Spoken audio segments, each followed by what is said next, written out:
ये देह है जिसे हम बहुत प्यार करते हैं, इतना प्यार करते हैं कि इसे मैं की संज्ञा दे दी। मैं, पर ये है कुछ नहीं, एक क्षण में नष्ट हो जाने वाली बात है।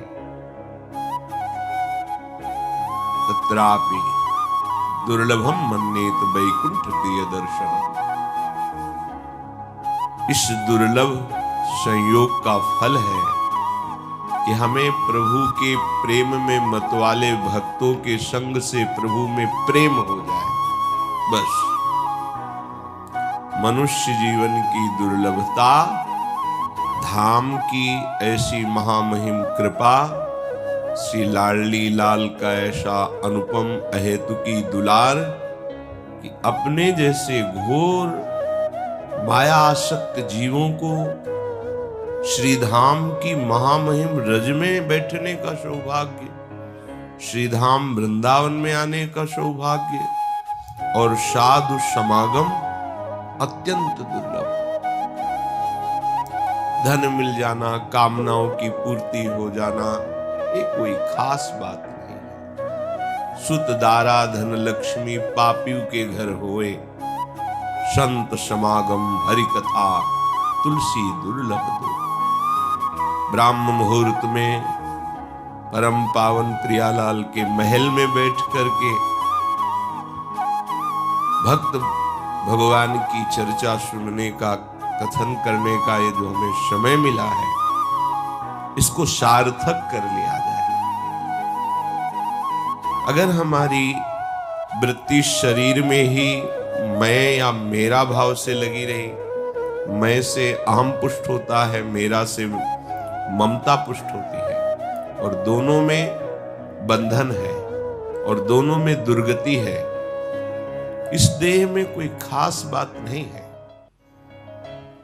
इसके प्रति जो बहुत राग किए हुए हैं,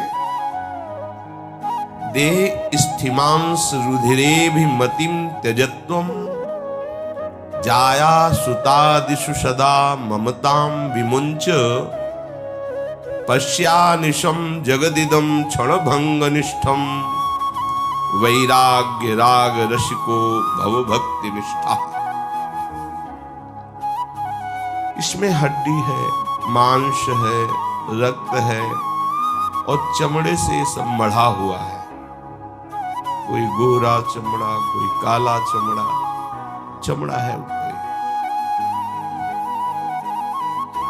इसमें यदि आप अहम मम, अहमता ममता इसी में कर बैठे तो जो आप सुख चाहते हैं, आनंद चाहते हैं, विश्राम चाहते हैं, शांति चाहते हैं, अविनाशी होना चाहते हैं, मैं मरूं ना कभी, वो सब नहीं प्राप्त हो पाएगा।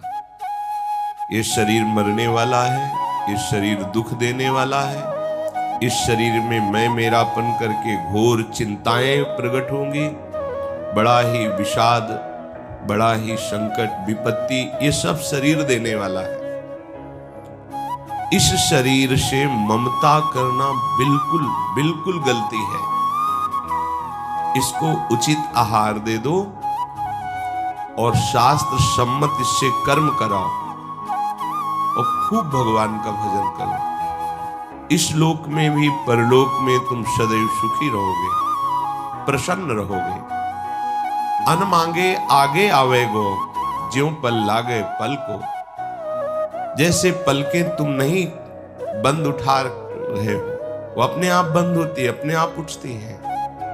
जैसे दिल अपने आप धड़कता है, ऐसे ही ये सुख, साम्राज्य, शांति अपने आप आपके पास आ जाएगी। अन मांगे, मांगना नहीं पड़ेगा,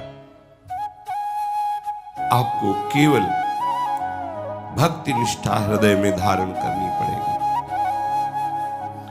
भक्ति निष्ठा तभी प्राप्त होती है जब हम राग रहित होते हैं, वैराग्यवान होते हैं। वैराग्य शब्द सुनते ही मन ऐसा कुछ भावना करता है कि संसारिक कपड़े उतार के ये भागवतिक भेष धारण कर लेना, मानो वैराग्य का यही स्वरूप है। ऐसा नहीं है। जहां भी हम जाएंगे शरीर को लेके जाएंगे ना, और शरीर में तुम्हारी प्रियता है तो तुम रागी हो, बैरागी नहीं हो। चाहे बिल्कुल एक भी कपड़ा ना पहनो, दिगंबर हो जाओ, नंग धड़ंग घूमो, शरीर में अगर राग है अहमता ममता का, तो आप वैरागी नहीं हो।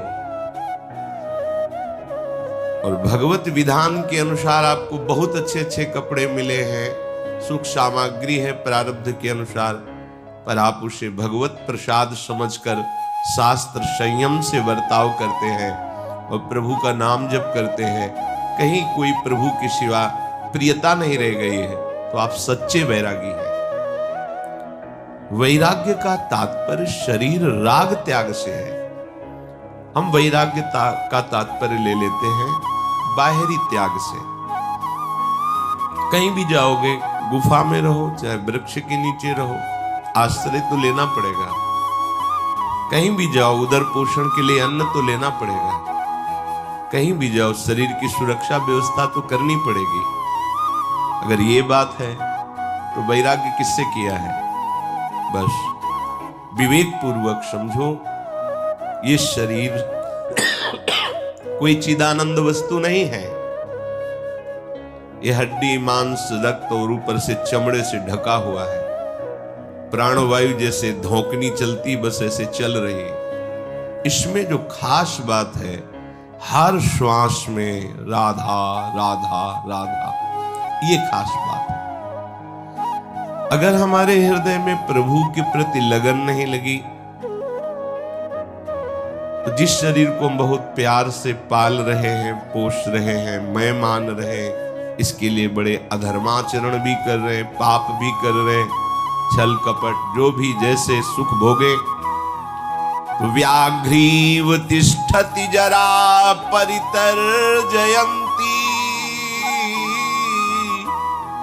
रोगाश्च शत्रव इव प्रहरन्ति देहम् आयु परिस्रवति भिन्न घटादिवाम्भो लोकस्तथाप्य हितामाचरति चित्रम। हे भाई, भूखी भागिनी की तरह ये मृत्यु तुम्हें ताक रही है होश में। जिस शरीर को तुम बहुत प्रिय मान रहे हो, इसको जैसे कोई भूखी बाघिनी अपने शिकार को बिल्कुल लक्ष्य में ले लिया है, ऐसे मृत्यु तुम्हें बिल्कुल निशाने पे लिए हुए है। कभी भी किसी भी क्षण वो घात लगाए बैठी हुई मृत्यु तुम्हारा प्रिय शरीर तुमसे अलग कर देगी, नष्ट कर देगी। वृद्धावस्था दुख देने के लिए गरज रही है। जब वृद्धावस्था आती है, शरीर रोग से युक्त होता है, न चलने की सामर्थ्य, न देखने की सामर्थ्य, न दांत है तो खाने की सामर्थ्य नहीं, कान में सुनने की सामर्थ्य नहीं, और कोई भी प्यार नहीं करता। उस समय की दुर्दशा को सोचो। जिस समय कोई भयानक रोग, असाध्य रोग से ग्रसित हो जाओगे, बार बार खूब धनराशि खर्चा होगी, तो परिवार वाले भी तुमसे उदासीन होकर भगवान से यही मनाएंगे कि तुम्हें उठा ले। जरा उस दशा पर विचार करके सोचो। कोई भयंकर प्रारब्ध कर्मा करके तुम्हारे शरीर को छिन्न भिन्न कर दे, किसी भी कारण से एक्सीडेंट हो गया, फिसल गए, हाथ पैर टूट गए, कुछ जरा उस पर विचार करके देखो। घड़े में जैसे जल भरा हुआ है और वो कच्चा घड़ा है तो क्षण में नष्ट हो जाएगा, ऐसे ही तुम्हारा ये शरीर क्षण में नष्ट होने वाला है। तुम बुरे आचरण, अधर्माचरण, पापाचरण, हिंसाचरण करके अपने पास पाप का बोझा जमा कर रहे हो। इसे तुम्हें अवश्य भोगना पड़ेगा।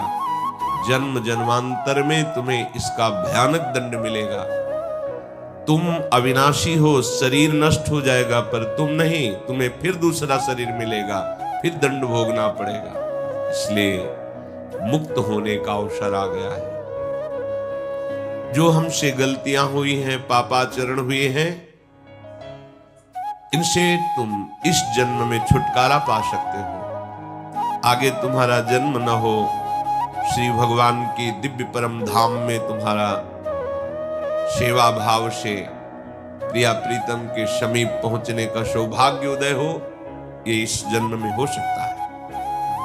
प्रबल पुरुषार्थ करके, मन की मनमानी छोड़ करके, खूब नाम जप करते हुए, दूसरों को सुख पहुंचाने की भावना रखते हुए कोशिश करो, सब में आराध्य देव की भावना करो। इसी जन्म में तुम्हारे सारे पाप नष्ट हो जाएंगे, तुम्हारा हृदय शांत हो जाएगा, आनंद की उमगन आने लगेगी।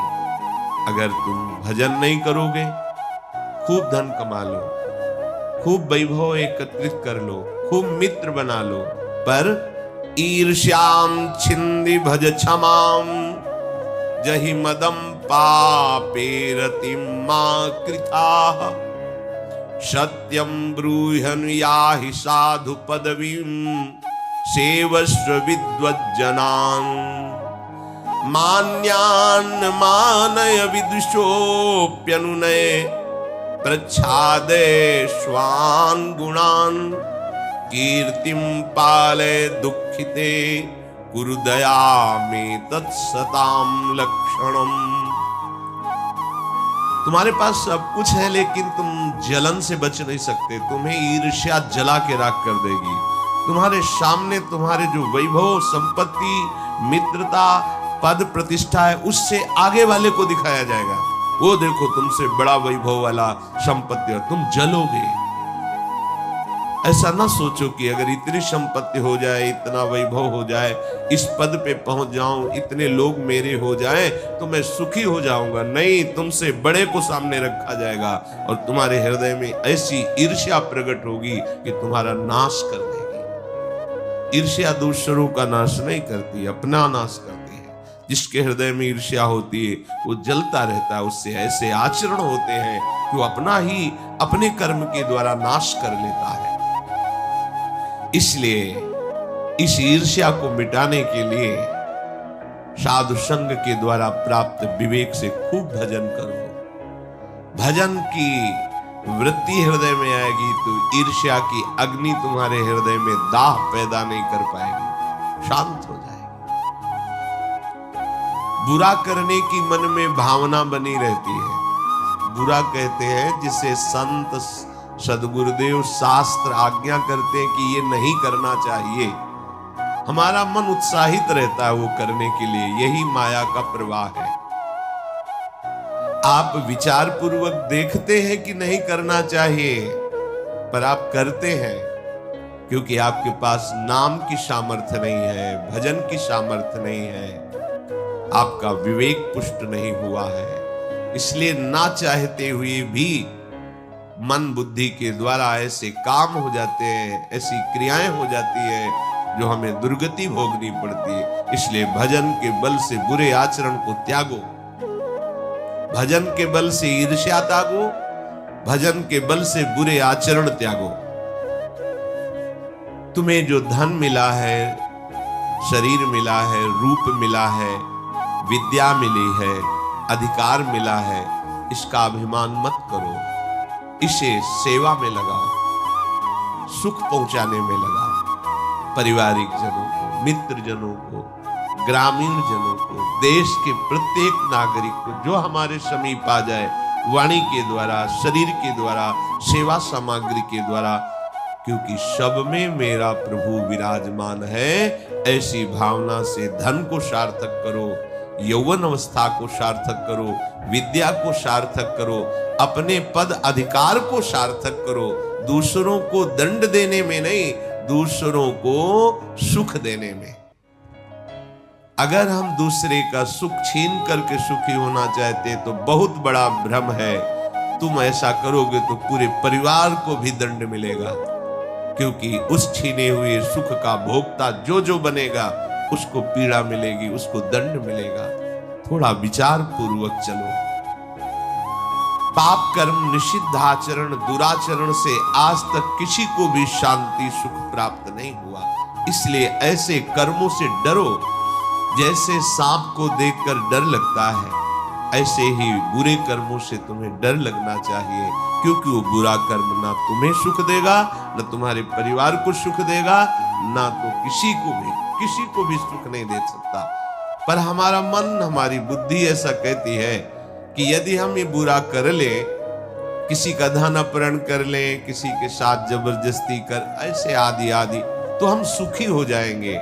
सत्संग इसी बात का होता है कि तुम अपनी बुद्धि को पवित्र करो, गलत मार्ग से बचाओ और सत्य मार्ग में सत्संग, सत का संग करो, सत आचरण करो, सत्य चेष्टा करो, सद्भाव रखो। अगर आपने अपने को नहीं संभाला तो पीछे फिर पछताने से कुछ नहीं होगा। जब मृत्यु आक्रमण कर देगी या असाध्य भयंकर शरीर में रोग पीड़ा पहुंचाएगा, तब केवल सोच रह जाएगी, कुछ करने लायक नहीं रहोगे। अभी करने का अवसर है, इसलिए शास्त्र सम्मत महापुरुष जी, जितने भी संत महात्मा हैं, वो एक ही आदेश करते हैं, परांचिखानि वितरणत स्वयंभू तस्मात् परांग पश्यति नान्तरात्मन कश्चित धीरा प्रत्यगात्मानमैक्ष दावृत चक्षुरमृत त्वमच्छिन्। हे भाई,